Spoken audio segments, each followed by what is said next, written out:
खुशखबरी हमारे पंज शहर करमपुर बिजाराणी में हर किस्म की सिलाई मशीन जड़ो का जोकी सिलाई मशीन, बेक्लोजर सिलाई मशीन, संगीत सिलाई मशीन, लाडली सिलाई मशीन, रॉकेट सिलाई मशीन समेत हर किस्म की सिलाई मशीन की रिपेयरिंग जो कम तसली बख्श किया वञे थो। हर किस्म की सिलाई मशीन जा पार्ट्स में मौजूद आहिनि।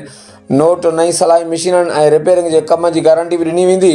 ख़रीदारी लाइ नयूं यूज़ सिलाई मशीनियूं कैंचियूं दस्तियाब आहिनि। एड्रेस बिलाल सिलाई मशीन नज़द डॉक्टर मोहम्मद इस्माइल जोणे जो चौधरी हरेश कुमार करियाना स्टोर करमपुर।